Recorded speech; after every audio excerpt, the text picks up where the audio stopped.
Hello, my name is William Brito. I'm 17 years old. I'm from Oxford International College, and today I'll be going over the questions that I've been given on PowerPaint. I've been given 3 questions from Dr. Paolo Bombelli from the University of Cambridge and Professor Christopher Howe from the University of Cambridge in the Department of Biochemistry. And so yeah, let's get into it. Back in my shed today as well. So the first question is, how do I envisage the electrons being transferred to complete the circuit in practice? In my last presentation, I went over P.PSS, and I went over it very briefly, explaining how it would funnel the electrons into a wire, but I don't think I really explained it in enough detail so that you could really see how the electrons would be transported across P.PSS. So I'm going to go into that for this first question today. So P dot, like I said last video, is this positively charged polymer. So if I draw just a positive sign here, the board's very unstable, so I'm going to be careful. And PSS is a negatively charged polymer over here. Now, when you add these polymers together, P dot is stabilized by PSS. So these charges cancel out and you get this kind of neutral charge, like so. But it's very important to note that P dot isn't completely neutralized, and that's really important. When P dot's made, like I said, it's positively charged, and these positive charges are in holes, these small positive charged holes. So I'm going to draw that over here. So here are 3 positively charged holes that I've just drawn, and so you get these PSS minus anions. I'm just going to draw a simple minus sign with a circle to represent them, that sit next to the P dot positively charged holes. And so, like I said, it gets neutralized but not completely, and that's because this doesn't happen for every hole. But of course for these holes, each hole is therefore neutralized like so. But then if we get another hole just over here, if I draw that real quick, sorry for how unorganized this kind of is. I'm leaving to Oxford tomorrow for my sixth form because I've got this Head Start UCAS course next week, and since I'm boarding I gotta go in early. But anyway, so you don't have PSS minus next to this positively charged hole, and so it of course isn't neutralized. And I'm going to go into why this is really useful for the transport of electrons. So now I've drawn it on kind of an aerial view from above, and so now we have these positively charged holes, which by the way would be along the backbone of P dot, which have these double and single bonds going along. And I've not drawn it actually this time for the sake of my well-being, but I would have probably by now put a picture to the side. But anyway, we have the PSS anions next to the P dot, so of course those would cancel out. But like I said, it's not each and every one of them. You still have some of these positively charged holes. And the way the electrons go across these holes is by something called p-type doping. And the reason why it's p-type is because it's going through holes, and it's doping because it's hopping between these holes. And this is actually very different to what I thought when I presented it the first time, because I just thought it would be quite similar to a copper wire where it just flows through, but it's very much different. So we have these electrons over here. We'll just do one, which you'd get externally from our photosynthetic microalgae. It would go hopping to this hole over here. And the reason why it does this is because the electron's obviously negatively charged and this hole's positively charged, so it attracts and it hops towards it. Now when it goes into this hole is temporarily neutralized, only temporarily, because when it jumps to our next hole over here, then it goes back to its positively charged state. And so that neutralized symbol will go, just a 0 over here.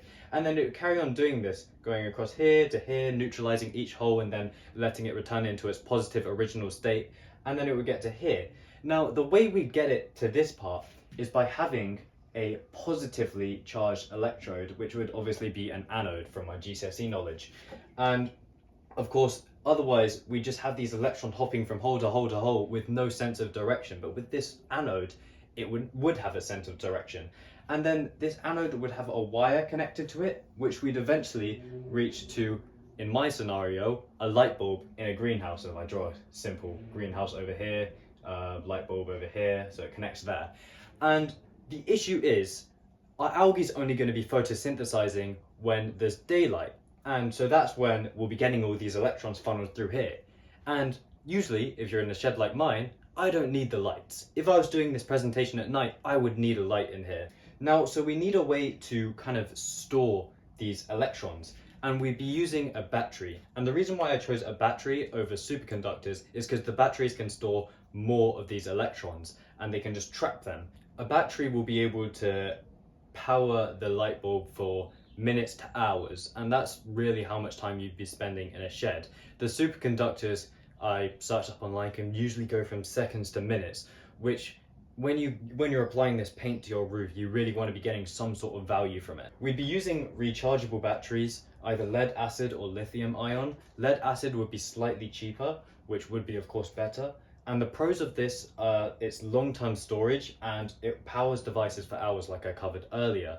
Now, one of the cons are that they are more expensive than supercapacitors, but I feel like this trade-off is really worth it because I would never really use my shed at night. I'd maybe do it once every couple of months, but the supercapacitors wouldn't be able to store all those electrons that it's accumulated over those 2 months. But these rechargeable batteries definitely would, and so they'd be able to be kept on for longer. And another con is that it degrades over time, and I've had to include this because it is generally a con of these batteries, but in our situation it really wouldn't be, because the amount of electrons being funneled from the microalgae itself wouldn't be extremely high and too much for our batteries to handle overall, so it would be more gentle. So I don't think this really would be too much of an issue for my project. So the next question is, what strategies might you consider to prevent the paint from desiccating over the long term? Right, so I've closed my door to hopefully silence out the birds a little bit.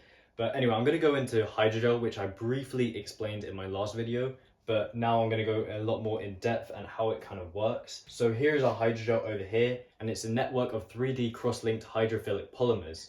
And these hydrophilic polymers are really important for attracting these water molecules into the hydrogel, and they'll be kept there by ionic and hydrogen bonds, and so the hydrogel will therefore swell with all this water. And a fun fact is over 90% of its mass can constitute of water, which is really good because we'll need as much water as possible for photosynthesis for our PowerPaint, which will be coated by this with our photosynthetic microalgae. And some really good properties about this hydrogel is that it allows the diffusion of gases, nutrients, and allows the penetration of light, which all those three are hugely major for photosynthesis to occur. Like I covered before, there's lots of crosslinks in the hydrogel, and you can actually increase the number of crosslinks to increase the hydrogel's mechanical strength and also make it trap water more tightly. But then you can also, in contrast, reduce those number of crosslinks to make it a little bit less strong, but also make that water be able to transport and it be exchanged a lot quicker. And that will kind of depend on where we're selling this and its general environment. And last but not least, how might you address photo bleaching during the more intense light conditions of the summer months? So as we know, the sun emits UV light and visible light, but the UV light can definitely be very harmful to our PowerPaint over here. And the reason why this UV is so harmful is because the UV photons are very energetic. And I'm going to be completely honest, I have no idea what a photon is, but I do know that they can break the chemical bonds in chlorophyll, and chlorophyll is needed for absorbing light in photosynthesis. And so if this is damaged, then less light will be absorbed, of course, and the rate of photosynthesis will drop significantly. Now, of course, we want to block off all this UV radiation, but we still want to keep this visible light. And more specifically, we want to be keeping PAR, which is photosynthetically active radiation. And this is basically this wavelength section of light that's needed for the photosynthesis of algae. And the wavelength of this harmful UV radiation would range from 280 to 400 nanometers. So we want to block all of this off using a silicose-based UV coating. But then we also want to be able to keep this 400 to 700 nanometer wavelength, which will be our PAR, which that silicone base will allow to come through. So with this coating, of course, there'll be no more of this UV radiation penetrating through. So photo bleaching will be significantly reduced or just stopped completely, which will be great. Yeah, once again, I do apologize for kind of the messiness of this video compared to the last one. The last one was a lot more organized, you know, had some better pictures. This was more explaining it. And also, since I'm leaving tomorrow, it was a little bit difficult to get all the information done, but the knowledge is still there. So I hope you enjoyed that. And so yeah, thank you for listening.